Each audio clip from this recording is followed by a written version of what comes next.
اذ قال یوسف لابیہ، جس وقت فرمایا حضرت یوسف نے اپنے والد سے. حضرت یوسف کہ یہ عربی ہے یا عجمہ ہے؟ تو جو لوگ کہتے ہیں کہ یوسف اور یونس یہ دونوں عربی ہے تو وہ کہتے ہیں آصف یوسف سے، اور پھر وہ یوسف کو یوسف بھی پڑھتے یوسفو، تاکہ ایک علمیت اور ایک وزن فعل جمع ہو کر کے منع صرف ہو جائے.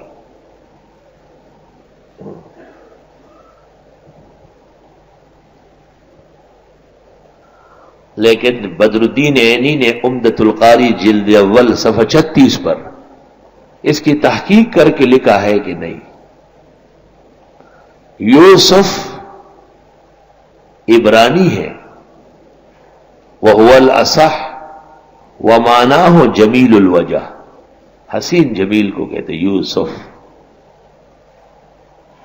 بعض کہتے ہیں کہ یہ اسف سے ہے، اسف کے معنی تعصف، افسوس کرنا، کہ یوسف غمگین بہت ہوتا ہے، پریشان ہوتا ہے. یہ تو یوسف بھائی بتائیں گے ہمیں.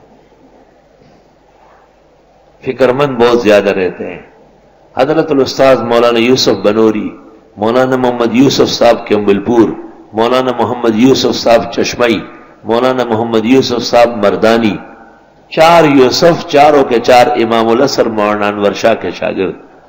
حضرت اقدس استاذنا و شیخنا مولانا لطف اللہ صاحب کے پرانے طرز کے بیٹھک میں بیٹھے ہوئے تھے، اور ہر ایک اپنا درد و غم سنا رہا تھا. تو حضرت بنوری نے فرمایا کہ میں تو کہتا ہوں کہ یوسف اسف سے ہے، تم لوگ نہیں مانتے.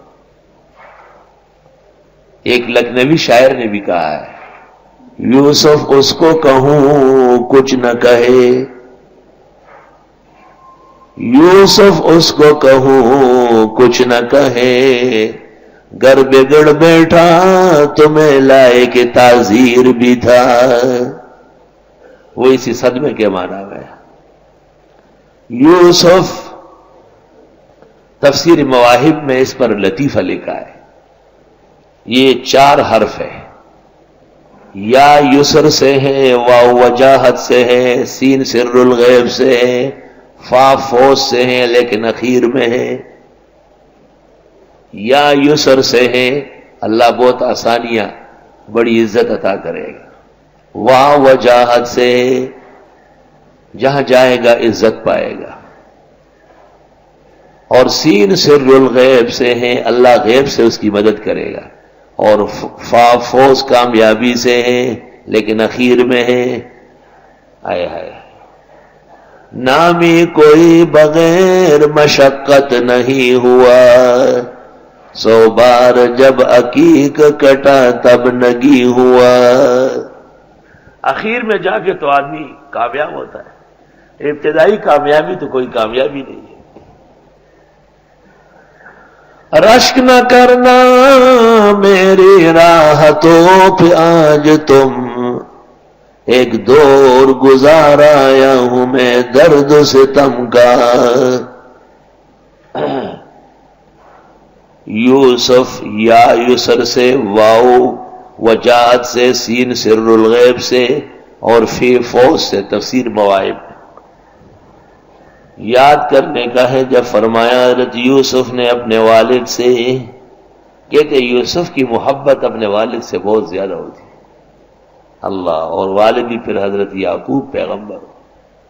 یا ابتی، اے ابا جان، انی رأیت 11 کوکبا، بے شک میں نے خواب میں دیکھے 11 ستارے، والشمس والقمر، سورج اور چاند، رأیتہم لی ساجدین، میں نے دیکھا ان کو کہ میرے لیے سجدے میں ہے.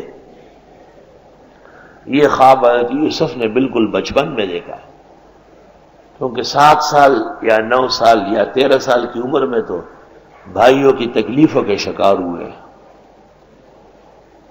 یہ بالکل واضح خواب تھا کہ 11 ستارے ہیں تو 11 بھائی ہیں، سورج اور چاند ہے تو یہ ماں باپ ہے، کہ ایسا مقام اللہ آپ کو دے گا کہ یہ سب کے سب مطیع و فرمان بردار ہوں گے.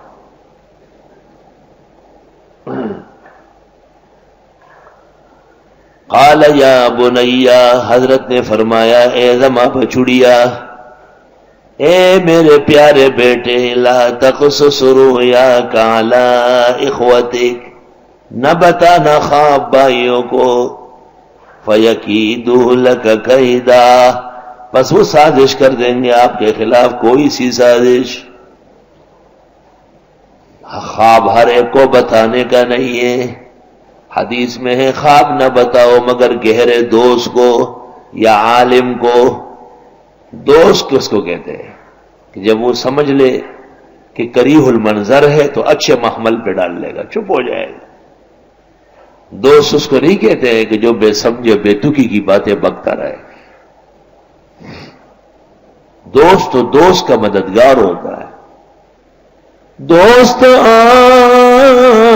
باشد کے گیرد دست دوست، در پریشان حالیو درماندگی، دوست دوست کو مدد دیتا ہے تکلیف میں دیکھ کر۔ دوست مشمار آنکھ در نامت زند، اس کو کبھی دوست مت سمجھو جب تیرے حالات اچھے ہیں۔ لا فیاری و برادر خواندگی، آئے پیارے بھائی آئے، میں بڑی پیار کرتا ہوں، اس لیے کہ دسترخوان کھانے سے بھرا ہوا ہے اور جیب نوٹوں سے لبریز ہے، تو بس سب کچھ یہی ہے۔ اِنَّ الشَّيْطَانَ لِلْإِنسَانِ عَدُوٌّ مُبِينٌ۔ اس بیان سے کہ اے بیٹے بھائیوں کو خواب نہ بتانا، خواب اس قدر واضح المراد تھا کہ بھائی سمجھ لیں گے اور وہ آپ کو تکلیفیں پہنچانا شروع کر دیں گے۔ تو جس پر خدا نے نعمت کی ہے یا مقام اور مرتبہ دیا ہے، وہ دشمنوں سے محفوظ رہنے کی کوشش کرے اور اپنی نعمتیں اور درپردہ خوشیاں حاسدین کے سامنے ذکر نہ کرے، کیونکہ حدیث میں ہے کل ذی نعمت محسود، جس پر اللہ احسان کر لے لوگ ان کے ساتھ حسد کریں۔ جب ابن المبارک سے پوچھا گیا کہ آپ کے استاد امام ابو حنیفہ پر اعتراضات زیادہ ہے، یہی بات آپ کو بھی لوگ کریں، تو یہ اس زمانے کے دو آنے شاگرد کی طرح تو نہیں تھے، ہاں جی بس بڑا سخت آدمی ہے، سب کو کافر گئے۔ تو اس نے کیا جواب دیا؟ حسد الفتى اذ لم ينالوا فضله، میرے استاذ تو ایک بہادر جرنیل ہے دین کا، ہر ایک تھوڑا جرنیل بنتے ہیں،